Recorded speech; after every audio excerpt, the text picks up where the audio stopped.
दोस्तों जय हिंद, वंदे मातरम। मेरा नाम है सौरभ माशूरी और आप देख रहे हैं ज्ञान जरा हट के। और चेहरा एकदम स्मार्ट लग रहा है ना। और आज इस वीडियो में हम लोग बात करने जा रहे हैं उस जियोपॉलिटिकल इंसल्ट के बारे में। मतलब जियोपॉलिटिकल इंसल्ट भी मेरे हिसाब से गलत शब्द है, यहाँ पे सही शब्द होना चाहिए उस अंतरराष्ट्रीय बेइज्जती के बारे में जो कि हमारे गोलू मोलू की हुई, या फिर यूं कहूं कि जो कि इन यूक्रेन वालों ने हमारी गोलू मोलू की करी। क्योंकि जैसा कि हम सभी लोग जानते हैं कि भैया कल यूक्रेन वालों ने रशिया के अगेंस्ट में अब तक के नहीं बल्कि इतिहास के सबसे बड़े हमले को ना सिर्फ अंजाम दिया, बल्कि उस हमले में रशियन आर्मी को अच्छा खासा नुकसान भी उठाना पड़ा। क्योंकि 5 एयरबेसेस टारगेट हो गए, 40 से ज्यादा एयरक्राफ्ट चले गए और उनमें भी T-95 और T-22 जैसे वो रशियन एयरक्राफ्ट थे जो कि रशियन एयरफोर्स की कोर असेट्स हैं। सो इस हमले में रशिया वालों ने सिर्फ असेट्स को लूज नहीं किया बल्कि इज्जत भी खराब हुई। लेकिन इसके बावजूद कल यूक्रेन वालों ने रशिया के ऊपर जो हमला किया, अगेन यहाँ पे कहना चाहूंगा कि वो हमला लिटरली लाजवाब था। मतलब इन लोगों ने वाकई में बहुत बेहतरीन प्लानिंग करी। बट इस हमले में भले ही रशिया को अच्छा खासा नुकसान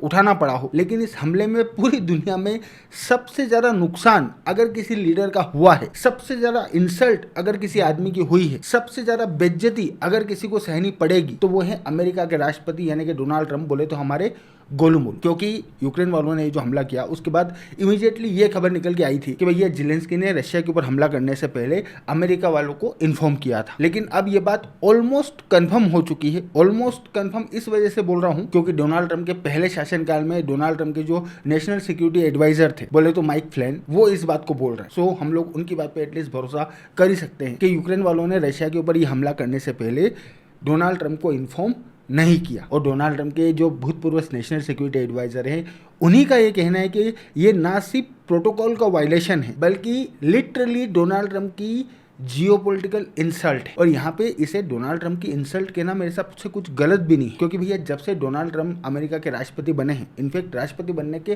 पहले से ही डोनाल्ड ट्रंप लगातार ये बात कहते आ रहे हैं कि भैया डोनाल्ड ट्रंप जो है इस रशिया यूक्रेन वॉर को चुटकी में रुकवा देंगे। क्योंकि जेलेंस्की और पुतिन दोनों का ही डोनाल्ड ट्रंप की फूफी से टाका भिड़ा हुआ है। सो डोनाल्ड ट्रंप अपनी फूफी को बोलेंगे और वो तुरंत 24 घंटे में वॉर रुकवा देगी। तो 24 घंटे में वॉर रुकवाने वाले बोल बच्चे डोनाल्ड ट्रंप ने पहले थे, लेकिन 24 घंटे तो छोड़ो, 24 सप्ताह हो चुके हैं, वॉर रुकने का नाम नहीं ले रही, जो ऑलरेडी डोनाल्ड ट्रंप के लिए ह्यूमिलिएशन बन चुका है। और अब जेलेंस्की ने ये जो किया है इसकी वजह से तो इज्जत के फालूदे हो जाने ही क्या हो चुके हैं। मतलब वो आदमी जो कि अमेरिका के अंदर अमेरिका के राष्ट्रपति की कुर्सी पे बैठा हुआ है, जो खुद को दुनिया का सबसे बड़ा डील ब्रेकर बताता है, जिसका कहना है कि पूरी दुनिया उसकी रेस्पेक्ट करती है, दुनिया के तमाम लीडर्स उसकी बात सुनते हैं। यूक्रेन के प्रेसिडेंट जेलेंस्की ने उसी आदमी के मुंह पे थूकते हुए बिना उस आदमी को बताए रशिया के ऊपर ना सिर्फ अब तक का सबसे बड़ा हमला किया, बल्कि ये हमला ठीक उस वक्त हुआ जब तुर्की के अंदर रशिया और यूक्रेन के बीच में सीज फायर को लेकर जो बातचीत हो रही है उसका सेकंड फेज शुरू होने वाला था। सो इससे ये बात साफ साफ क्लियर होती है कि डोनाल्ड ट्रंप ये जो क्लेम कर रहे थे कि भैया अपनी सब सुन रहे हैं, अपन जेलेंस्की को भी समझा लेंगे, अपन पुतिन को भी समझा लेंगे, अपन ये वो रुकवा देंगे, इन रियलिटी डोनाल्ड ट्रंप की कोई भी नहीं सुन रहा। इनफैक्ट ये जो हमला जेलेंस्की ने रशिया के ऊपर किया है इसकी वजह से ना सिर्फ डोनाल्ड ट्रंप बल्कि अमेरिका की जो क्रेडिबिलिटी है वो भी दांव पे लग गई है। क्योंकि एक तरफ तो अमेरिका वाले सीज फायर के लिए पुश कर रहे थे और रशिया और यूक्रेन दोनों में से ही वो पार्टी जिसे अमेरिका सीधे सीधे वेपन सप्लाई करता है, जिसे अमेरिका सिक्योरिटी इंटेलिजेंस प्रोवाइड कराता है, जिसे अमेरिका टेक्नोलॉजिकल सपोर्ट प्रोवाइड कराता है, उस कंट्री ने बातचीत के ठीक एक दिन पहले बिना डोनाल्ड ट्रंप को इन्फॉर्म किए सामने वाली पार्टी के ऊपर अब तक का सबसे बड़ा हमला कर दिया। मतलब साफ है कि इस कॉन्फ्लिक्ट में डोनाल्ड ट्रंप की जो पोजीशन है वो वैसी ही है जैसे कि मल्टीप्लेक्स के बाहर खड़े होकर किसी पताशे बेचने वाले की होती है। पताशे वाला बाहर खड़े होकर कोई भी क्लेम करे, लेकिन मल्टीप्लेक्स में क्या पिक्चर चल रही है, वहां पे क्या हो रहा है, उस पर पताशे वाले का कोई भी कंट्रोल नहीं होता। सो आज की तारीख में डोनाल्ड ट्रंप की ठीक यही पोजीशन है। इतना ही नहीं, इसके अलावा यूक्रेन वाले डोनाल्ड ट्रंप की इंसल्ट करने के मामले में सिर्फ यही नहीं रुक रहे, बल्कि अब ये लोग 2 कदम आगे जा चुके हैं। क्योंकि कल इस्तांबुल में रशिया और यूक्रेन के बीच में सीज फायर को लेकर जो सीधी बातचीत हुई उसमें यूक्रेन वालों ने रशिया वालों के सामने ये कंडीशंस रखी है कि भैया रशिया वाले जो बोल रहे हैं कि भाई यूक्रेन नेटो का मेंबर नहीं बनेगा, यूक्रेन को न्यूट्रल रहना पड़ेगा, इसे हम लोग नहीं मान रहे। प्लस रशिया वालों ने यूक्रेन वालों के सामने वो जो डिमांड रखी थी कि भैया यूक्रेन के वो 4 राज्य जिनको रशिया ने ऑफिशियली रशिया का हिस्सा घोषित कर दिया है, यानी कि 4 इलाके, इन इलाकों में से वो हिस्सा जिसके ऊपर अभी रशियन फोर्सेस का कब्जा नहीं है, रशिया वालों ने डिमांड रखी थी यूक्रेन वालों के सामने कि यूक्रेन को अपनी फोर्सेस को यहाँ से विड्रॉल करना पड़ेगा। सो यूक्रेन वालों ने रशिया की इस डिमांड को भी रिजेक्ट कर दिया। प्लस क्रीमिया के रिकॉग्निशन की जो बात हो रही थी, जिसको खुद डोनाल्ड ट्रंप ने पब्लिक पब्लिकली बोला था कि भैया क्रीमिया रशिया का हिस्सा है, इस बात को हम लोग पब्लिकली एक्सेप्ट कर रहे हैं। यूक्रेन वालों ने जो डॉक्यूमेंट पब्लिश किया है उसमें इसका भी मेंशन नहीं है। सो इस रशिया यूक्रेन वॉर में डोनाल्ड ट्रम्प ने जितनी भी बातें बोली थी, डोनाल्ड ट्रम्प ने जितने भी कमिटमेंट किए थे, यहाँ पे एक भी कमिटमेंट फुलफिल नहीं हो रहा है। और ऊपर से यूक्रेन वाले डोनाल्ड ट्रम्प को बिना बताए रशिया के इतना अंदर जाके हमला करके आ गए। सो इसी वजह से डोनाल्ड ट्रम्प के जो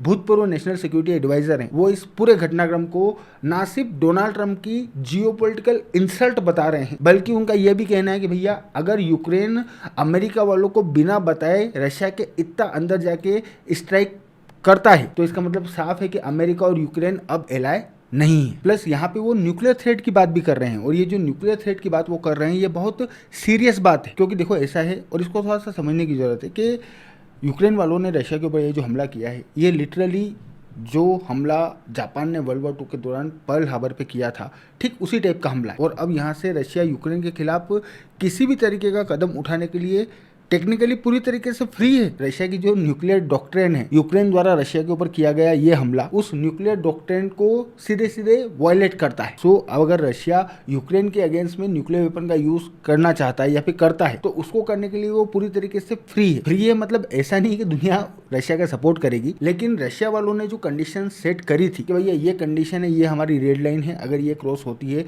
तो हम न्यूक्लियर वेपन का यूज करने के लिए फ्री है, वो रेड लाइन यूक्रेन वालों ने वायलेट कर दी। सो यहाँ पे ये सवाल वाकई में पूछना बनता है कि भैया डोनाल्ड ट्रम्प जो कि खुद को इतना पावरफुल आदमी बताते हैं, जो ये क्लेम करते हैं कि दुनिया को वो कंट्रोल कर रहे हैं और टेक्निकली अमेरिका का राष्ट्रपति दुनिया का सबसे पावरफुल आदमी होता है, उस आदमी को बिना बताए यूक्रेन के प्रेसिडेंट ने रशिया के ऊपर उस हमले को अप्रूव कर दिया। और सिर्फ अप्रूव नहीं किया बल्कि एग्जीक्यूट भी कर दिया, जो कि रशिया को न्यूक्लियर वेपन का यूज करने के लिए मजबूर कर सकता है। मतलब साफ है कि आज की तारीख में ज़ेलेंस्की के ऊपर, यूक्रेन के ऊपर डोनाल्ड ट्रम्प का, अमेरिका का ढेले भर का कंट्रोल भी नहीं है। और अगर इन लोगों का ज़ेलेंस्की के ऊपर इतना भी कंट्रोल नहीं है तो फिर कल को सपोज रशिया वाले अगर न्यूक्लियर वेपन यूज करने का सोचते हैं तो फिर इस बात की क्या गारंटी है कि ये, मेरे हिसाब से बंदर शब्द तो सही है यार, ये बंदर न्यूक्लियर वेपन का यूज़ होने से रुकवा देगा। भाई ऑलरेडी ज़ेलेंस्की जो है वो कांड कर चुका है। अच्छा वैसे यहाँ पे एक बात तो कहनी पड़ेगी कि यूक्रेन वालों ने रशिया के ऊपर ये जो हमला किया, यार देखो ये हमला हो गया, ये हमला बहुत शानदार था, उसमें भी कोई शक शुबा नहीं, लेकिन इस हमले के होने के बाद से लेकर अब तक